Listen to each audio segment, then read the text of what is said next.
বন্ধুরা, আজ আমি সম্পূর্ণ একটা নতুন রেসিপি নিয়ে এসেছি। নতুন বলতে বানাবো আমি ফিশ চিলি।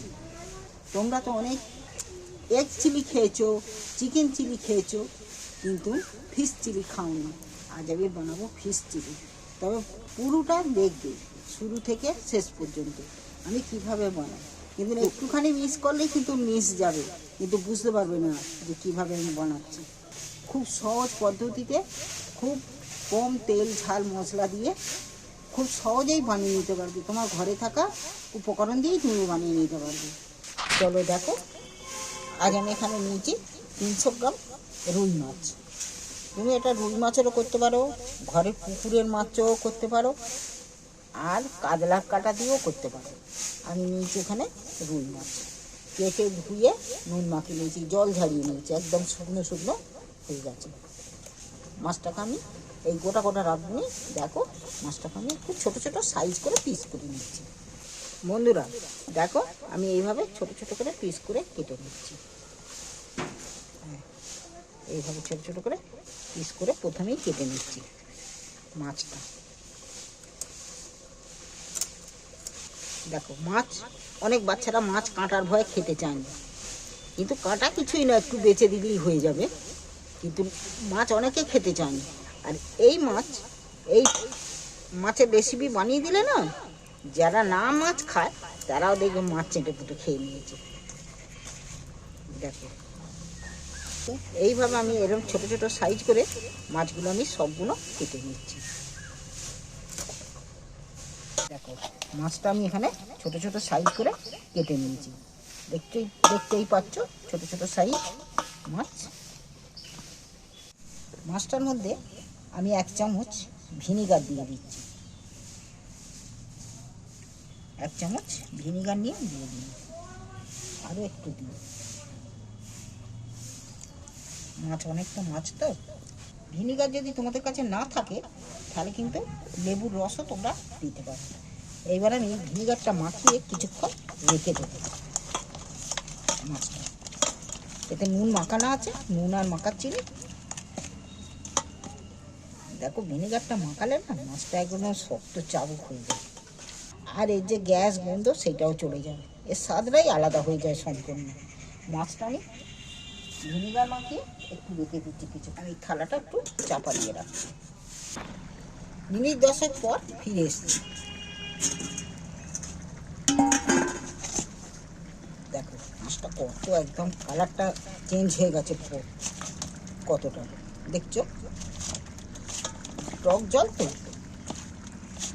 ভিনিগারটা দেওয়ার পর মাছটা কত একদম চাবুক চাবুক হয়ে গেছে, কতটা সাদা সাদা জল বেরিয়েছে। দেখ মাছটা, দেখো এর যে নোংরা জলটা, মাছের একটা যে গ্যাস গন্ধ ভিনিগার দিতে, দেখছো সাদা সাদা জল, কতটা জল বেরিয়ে গেছে। আমি জলটা বাইরে ফেলে মাছটাকে আমি একটু পরিষ্কার করে ধুয়ে নিয়ে আসি। 2-3 বার করে কলের জলে ধুয়ে নিতে একদম পরিষ্কারভাবে মাছটা ধুয়ে নিয়েছি। ফের এখানে একটা থালা নিয়েছি, থালাতে মাছগুলো আমি জল ঝাড়িয়ে একটু তুলে নিচ্ছি।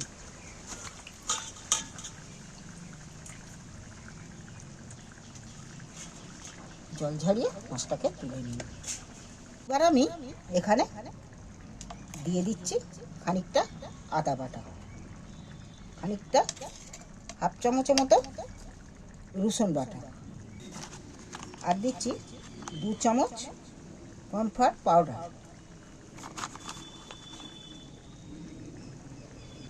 পরিমাণ মতো একটু হলুদ দিচ্ছি মাছটা, 1/2 চামচ লঙ্কার গুঁড়ো,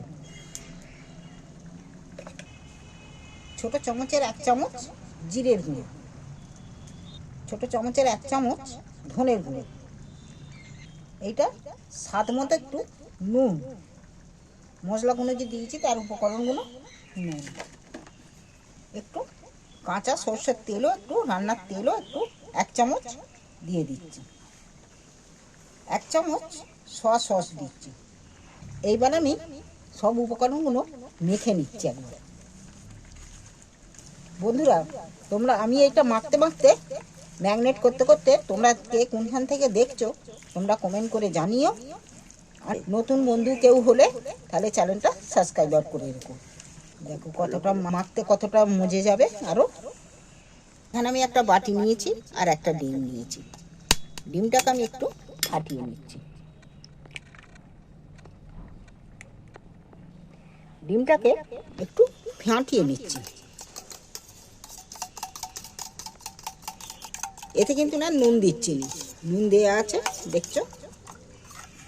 এইবার আমি এই মাছের মধ্যে দিয়ে দিচ্ছি।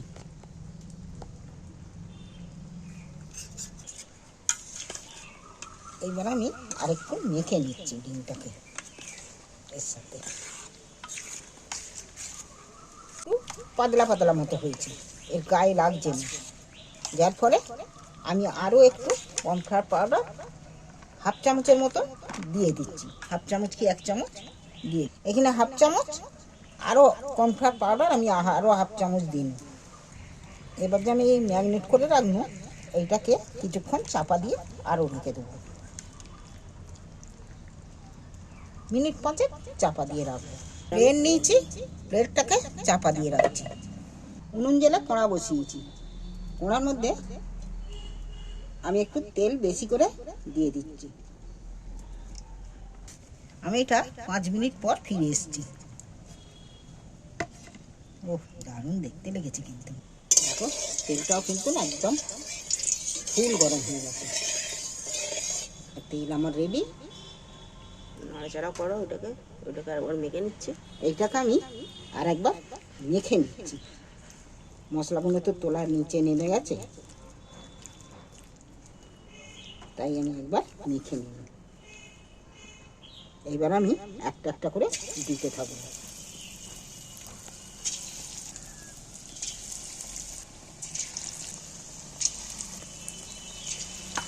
এবার মাছগুলো যে কড়ায় দিয়ে দিচ্ছি, কিন্তু এইবার কিন্তু না আস্তে করে জাল দিতে হবে।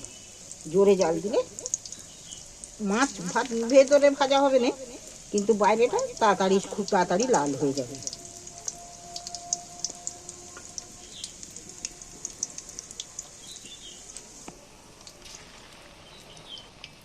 যতটা গায়ে গায়ে করে মাছগুলো লাগিয়ে দিচ্ছি আমি।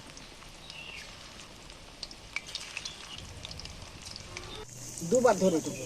এবার বাকিটা রেখে দিই, আবার আর একটা এইটা ভেজে নিয়ে আর এক কলা করবো। দেখি একটা একটা করে উল্টিয়ে দিয়েছি। বাবা, একটা করে উল্টাতে কিন্তু 2-3টে উল্টে গেল। চাপ হয়ে গেছে দেওয়া। চিন্তা নেই, ছেড়েই যাচ্ছে। থেকে থাকলেও এক পিস হয়ে যাচ্ছে। দেখছো মাছের পিসগুলো কত বড় বড় হয়ে গেছে ফুলে। হ্যাঁ, এই ফিশ চিলি যে না খেয়ে থাকবে সে কিন্তু মিস করবে, যে না বানিয়ে খাবে। একবার অবশ্যই বাড়িতে বানিয়ে খাও, বাড়ির লোকেদের খাওয়া আপনজনদের। এর চিলি চিকেন ফেলে রেখে খাবে। দেখো মাছ একদম কালারফুল ভাজা হয়েছে, মচমচে ভাজা হয়েছে। গরম গরম কেউ যদি খেতে ইচ্ছা হয়ে থাকে চলে এসো আমার কাছে। এইবার আমি তেল ঝাড়িয়ে তুলে নিচ্ছি। দারুণ হয়েছে, দেখো দারুণ হয়েছে কিন্তু দেখতে। জিভে জল আনা রেসিপি একবারে। তেল গরম হয়েই আছে। এইবার আমি আবারও বাকি মাছগুলো তুলে দিচ্ছি।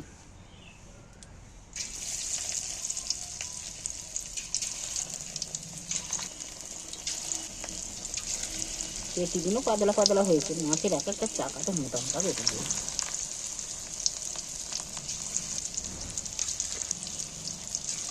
এতে ভাজাও খাবে, যদি গরম গরম এইটা ভেজে ভাজা খেতে চাই তো সেটাও ভালো ভাজাও লাগবে। খেতে ভালো লাগবে। আর কিচ্ছু নয়, এই ভাজা ডাল আর একটু আলু আছে, শর্টকাটে খুব সহজেই হয়ে যাবে। দেখো এক এক করে সবগুলোই দেওয়া হয়ে গেল। হ্যাঁ, সবগুলোই দেওয়া হয়ে গেছে। এইগুলো আমি একটু নাড়াচাড়া করছি, বাকিগুলোকে উল্টে পাল্টে আরও একটু ভাজতে হবে। এখন পুরপুর পুরপুর করছে, ওই যে একটু আওয়াজটা বন্ধ হলে তারপর তুলবো, আর একটু লাল করে ভাজবো। ভাজা রাখলেও খেতে কিন্তু খুব ভালো লাগবে। মাছটা কিন্তু ভাজা হয়ে গেছে বলে ফেনা ফেনা মতন হয়ে উঠছে। এইবার আমি তেল ঝারিয়ে আবার তুলে নিচ্ছি বাকিগুলো।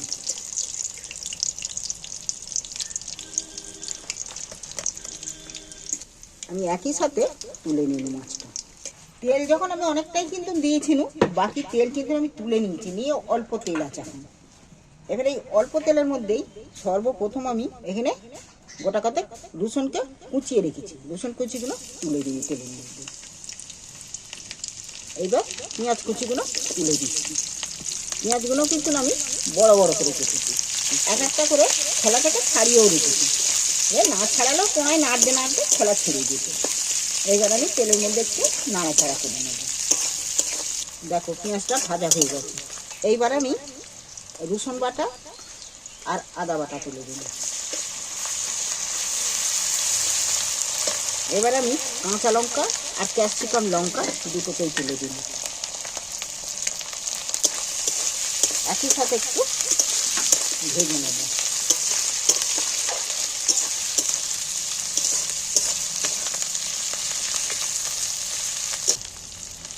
এবার টমেটো আমি দুটো টমেটোকে কেটে রেখেছি, কাটা টমেটোগুলো তুলে দিই।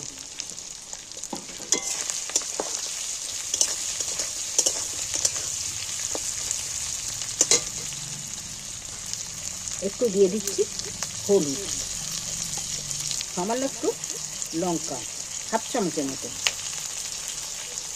এতে বেশি ঝালের প্রয়োজন। 1 চামচ সয়া সস। এখানে একটু জলও দিয়ে দিচ্ছি। আমি মশলা মাছটা মেখে রেখেছিলাম, সেই মশলা ধোয়া জলটা আমি দিয়ে। এবার আমি এটাকে একটু কষিয়ে নেব।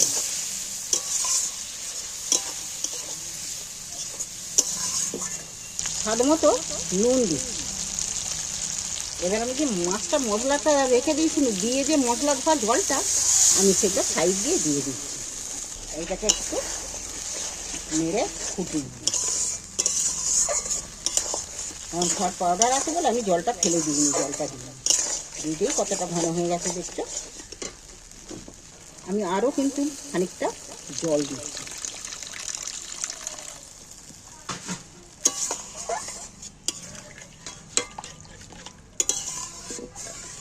মশলাটা আমার ফুটে উঠেছে। এইবার আমি যে মাছগুলো ভেজে রেখেছি, ভাজা আমি কিছুটা খাওয়ার জন্য আলাদা করে রাখছি। এইবার আমি এই মাছগুলো তুলে দিচ্ছি।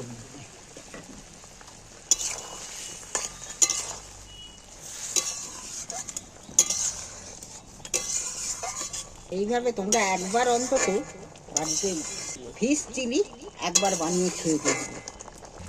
আমি এগুলো ভাজা খাওয়ার জন্য কিছুটা তুলে রেখেছি। দেখো আমার এখানে ফিশ চিলি রেডি।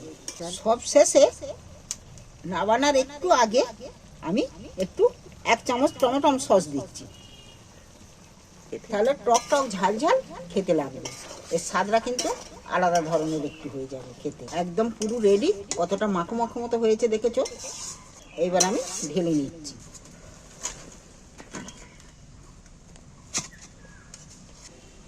আমাদের এই ফিশ চিলি তোমাদের যদি ভালো লেগে থাকে, চ্যানেলটা আমার অবশ্যই সাবস্ক্রাইবার করে দিও। আর কেমন লাগলো সেটাও কমেন্ট করে জানিও।